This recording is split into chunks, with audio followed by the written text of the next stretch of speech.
이번에는 그 중요한 거 위주로 정리를 해요. 그래서 중요한 논점들 중심으로 해서 정리를 하기로 하고, 작년에도 그 똑같이 이래 진행했는데 2차 시험 문제를 풀어주겠습니다. 그러니까 2차에서 최근에 출제된 거 그걸 사례 문제로 한번 복습으로 해가지고 한번 이래 풀어보는 걸로 해가지고 조금 입체적으로 한번 그 민법을 바로 볼 수 있도록 그 평면적으로만 책을 보지 말고 입체적으로 한번 이래 정리해 볼 필요가 있고, 원래도 그 2차 그 민법은 객관식 책에 나와 있는 판례로 충분히 풀리는 그런 문제로 나왔어요. 그러니까 이번에 2차 민법은, 작년은 2차 민법이 좀 어려웠는데 이번에 2차 민법은 그래 어렵지 않게 이래 출제되었기 때문에 이 교재 자체로도 충분히 이래 정리될 수 있도록 그래 됐으니까 연강 있는 날은 그 2차 문제를 꼭 풀어보겠습니다. 연강 있는 날은 시간적 여유도 있으니까 연강이 있을 때는 최근에 출제된 주관식 문제 중심으로 해가지고 한번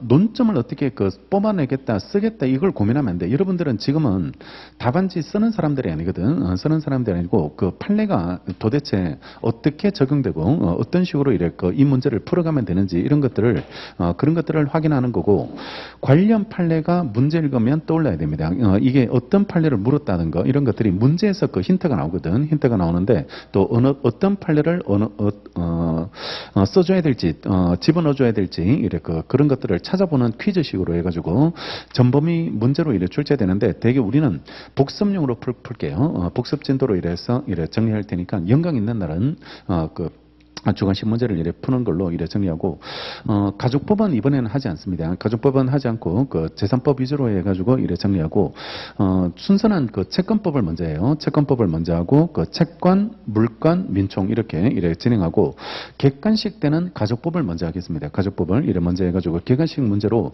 가족법을 먼저 한번 쭉 풀어드리는 걸로 그렇게 역순으로 진행할 테니까 그런 형태로 가고, 교재는 일순환 때 봤던 기본서 그대로 보시면 되고, 추가 자료나 이런 것들은 최신 판례나 이런 것들은 나중에 객관식 때 한번 자료 제공해 드리는 걸로 그렇게 정리해 드릴 테니까 객관식 때 확인해 보시는 걸로 보고, 이번에 오늘 자료 하나 보세요. 오늘 자료 하나 보시면 조문 바뀌었는 거 보셔야 되는데, 저번 달에 2개가 바뀌었거든. 저번 달에 2가지가 바뀌게 되는데, 좀 의미 있는 게, 일단은 첫 번째 보셔야 될 쟁점 자체가, 758조는 그냥 조문 억구가 좀 수정됐습니다. 제2항의 경우에라고 되어 있는 게 이제 제2항의 경우 이렇게 해가지고 애자가 빠진 걸로 표현이 수정됐는데, 꼭 기억하셔야 될 게는 1019조가 바뀌었다는 거. 1019조가 바뀌었는데, 교재 1182페이지 펴세요. 1182페이지. 1182페이지 이렇게 교재 펴시면 1182페이지 이렇게 교재 보시면, 최근에 이게 답으로 꽤 나왔던 판례인데요. 답으로 나왔던 판례인데, 이 사건 자체가 아빠가 있고 엄마가 있고 미성년자가 있었거든. 미성년자가 있게 되는데, 얘가 미성년자인데 아빠가 돌아가셨어요. 사망을 하게 됐는데, 이 아빠가 채무 초과 상태에 있었어요. 채무 초과 상태에 있게 되는데, 그러면 상속인들은 세 가지 중 하나를 선택할 수 있죠. 단순 승인을 선택할 수도 있고, 한정 승인, 상속 포기, 이 세 가지 중 하나를 선택할 수 있게 되는데, 얘네들이 선택할 수 있는 기간을 기간 동안 선택하지 않아 버리면 단순 승인으로 간주되죠.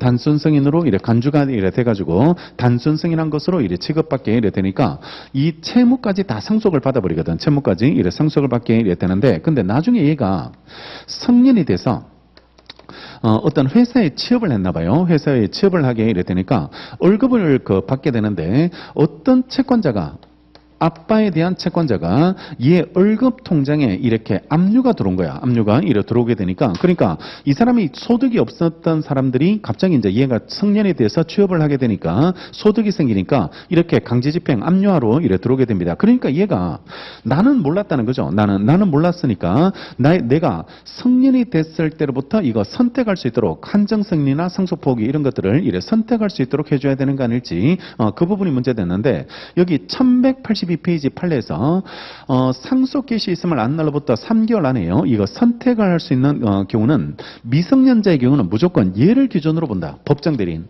얘를 기준으로 봐가지고 법정 대리인의 인식을 기준으로 해서 결정을 해버려가지고 이 사람이 성년이 되고 나서 결정을 못하게 우리 판례가 받아주지 않는 걸로 이렇게 판결이 나버렸어. 그래서 1182페이지 이 판례가 이제 법정 대리인 인식을 기준으로 해서 따지기 때문에 얘가 재차 한정성이나 하는 거 이런 것들은 인정되지 않는다라는 게 우리 판례였고 이게 최근에 시험에서 휩쓸고 지나가는 뜻이 그러니까 전부 기출돼 버렸어요. 전부 기출 이 판례가 전부 기출됐는데 우리 불법행위 가보면 766조 소멸시효가 나오거든요. 소멸시효가 나오게 되는데 불법행위에서 안 날로부터 3년 안날로부터 3년이 이래 되게 되는데 이때 안날을 미성년자가 성적 침해를 당했을 때, 성적 침해, 성추행 이런 것들을 이래 당했을 때 이때는 안날로부터 3년을 얘가 성년이 지났을 때부터 성년이 됐을 때부터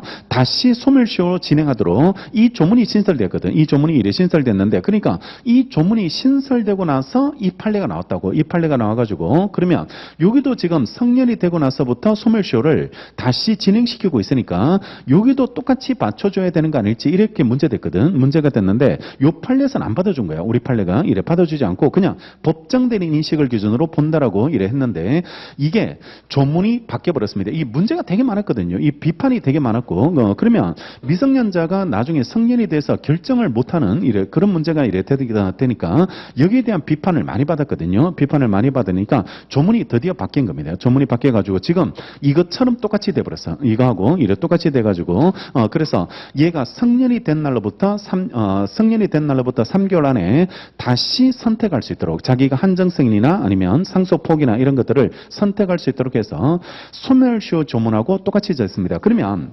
기억하셔야 될 거는 이제 이 판례는 지워야 돼. 이 판례는 지우고 이 판례는 이제 의미가 없어져 버렸어요. 의미가 없어져 버렸으니까 최근에 기출됐던 기출 문제들 그거 다 지워야 돼. 다 지워버리고 이렇게 풀면 안 되고 지금은 조문으로 풀어야 돼. 조문으로 이렇게 풀어야 되니까 이 조문을 여기다 끼워 놓으세요. 여기다 끼워 놓고 이게 신설된 조문이니까 그러니까 바뀌었던 조문으로 보고 판례를 대로 풀면 안 돼. 지금은 판례대로 푸시면 안 되고 조문이 바뀌어 버렸으니까 지금은 이 조문대로 이렇게 풀 수 있도록 그렇게 하시면 됩니다. 자, 1019조 3항부터 보시면 제1항에 불과하고 상속인은요 상속 채무가 상속 재산을 초과한다는 사실을 중대한 과실 없이요 제1항의 기간 안에 알지 못하고 단순 승인을 했을 때 그 사실을 안 날로부터 3개월 안에 한정 승인할 수 있도록 돼 있죠. 이걸 특별 한정 승인이라고 보죠. 특별 한정 승인이라고 해가지고 이거 한정 승인을 다시 할 수 있도록 인정해주게 이래 되는데 자 이게 사항이 신설된 거예요. 제1항에 불과하고 미성년자인 상속인이 상속 채무가요 상속 재산을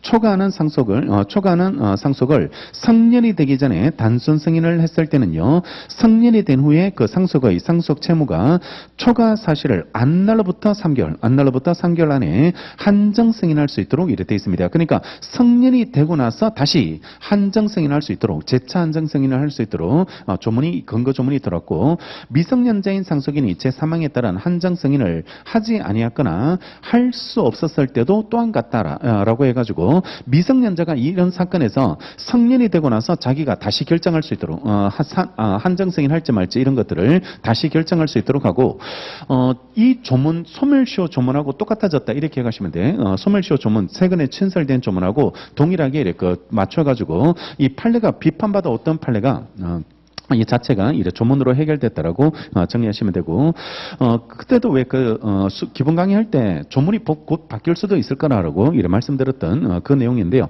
이게 들어왔고 아직까지 안 바뀌었던 게 구하라법이 아직 안 들어왔어요. 그러니까 애를 버린 애들이 버린 부모들이 왜 상속 받아가는 거 이런 것들이 자꾸 문제가 되니까 그거 상속 결격시켜야 되는 거 아닐지 그 부분이 논의가 있는데 얼마 정도 버려야지 결격이 될지 요걸 고민하고 있는가 봐. 요걸 고민하고 있게 이래 되게 되니까 결격의 요건을 어디까지로 잡아야 될지 요걸 아직 입법에서 이렇게 고민하고 있는 중이어서 그 법이 아직 들어오진 않았더라고. 개정되진 않게 이래 됐으니까.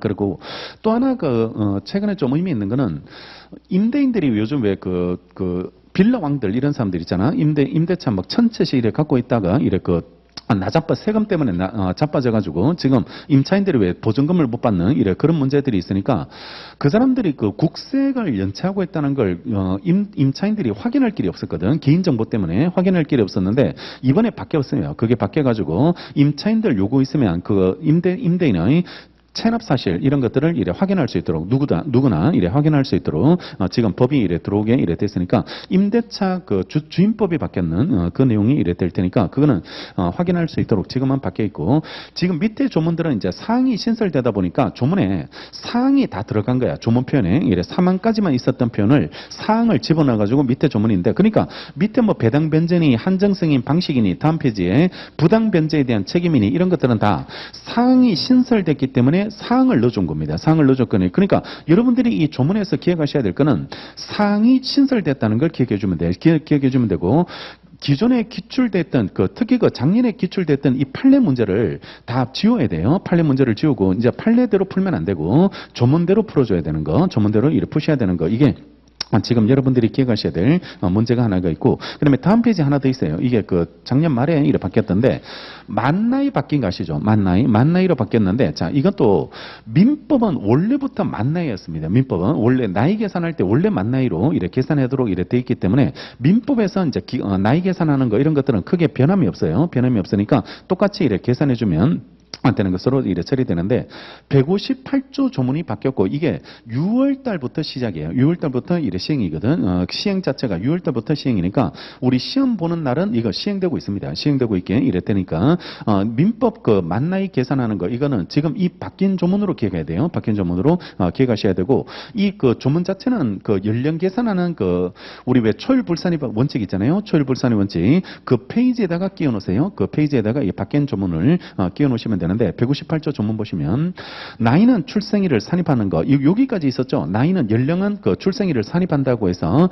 초율불산입에 대한 예외 조문으로 이래 돼 있었는데 뒤에 문구가 이래 신설돼 가지고 만 나이로 계산하도록 돼 있고 연수로 표시합니다. 연수로 몇 년생 이렇게 해가지고 연수로 이래 표시하도록 이래 돼 있고 다만 1세 이르지 않았을 때는 월수를 표시하라는 겁니다. 그래서 몇 개월짜리 5개월 됐다 6개월 됐다 이렇게 1세가 되지 않았다면 월수로 이래 표시해서 처리하고 그다음 밑에 조문들은 이제는 무조건 나이는 만 나이로 통일시켜버렸거든. 만 나이로 통일시켰으니까 법에서 만 18세, 만 17세 이런 것들을 만자를 굳이 표기할 필요가 없죠. 표기할 필요가 없으니까 그냥 이제는 만자가 다 빠져버렸습니다. 만자가 다 빠져가지고 그냥 18세, 17세 이렇게 그런 식으로 이래 바뀌게 이래 됐으니까 그러니까 만자가 다 빠져있다라고 평가해서 이렇게 정리를 해두시면 이래 되고 없구나 이제 조문 표현들 이런 것들이 살짝 수정된 것들이 이래 되게 되니까 그런 표현들을 한번 확인해 두시면서 정리를 이래 해두시면 됩니다. 크게 바뀐 거는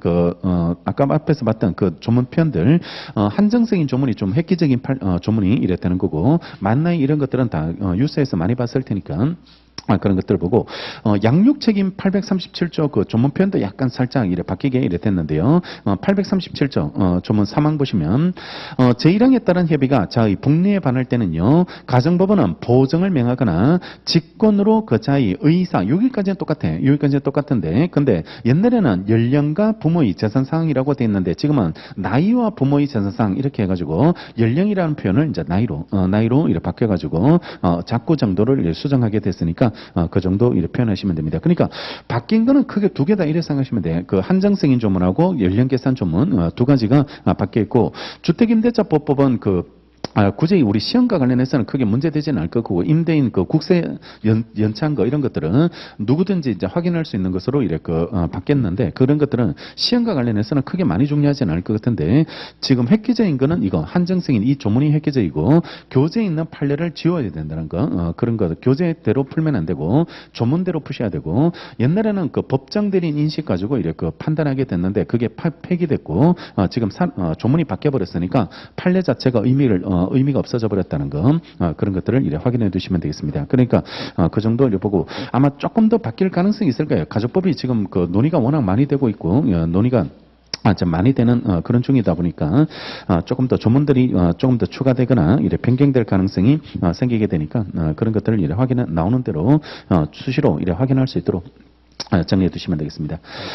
됐고, 그다음에 진도 자체는 이래 그렇게 나가는 걸로 이래 그 계획 잡으시면 이래 되고, 집중 강의니까 이제 세세하게 이래 그 다 설명을 못해요. 시간적 한계 때문에 세세하게 다 설명을 못하고 굵직굵직한 거, 큰 거 위주로 이래 정리하고, 세세한 것들은 여러분들이 혼자서 읽어보시고 객관식 때 그거는 다시 한번 풀어보시면 될 테니까 그런 것까지 제가 이번 시간에 다 해드릴 여유는 없고, 굵직굵직한 거를 보는데 한 기본 강의 한 80% 정도 본다 이렇게 생각하시면 되지 않을까. 그러니까 기본 강의 때 했던 그 내용들을 한 그냥 빠르게 한번 훑어드는 주는 그런 시간을 이렇게 갖는 걸로 그래 그 생각하시면 되고, 기간식 그 지금부터 해서 좀 바짝 해야 돼요. 그 큰 과목들 중심으로 해서 이래 수업 들어보시면 기본 강의가 이제 한 바퀴 다 돌고 나가지고 지금 집중 강의 이제 등기까지 끝났잖아요. 등기까지 이렇게 끝나게 됐는데, 그러면 어떤 것들을 중심으로 해서 자기가 조금 더 시간을 써줘야 될지 이런 것들을 감을 좀 잡아야 돼. 감을 좀 이렇게 잡으시고, 그러면 큰 과목들 특히 그 민법, 그다음에 등기,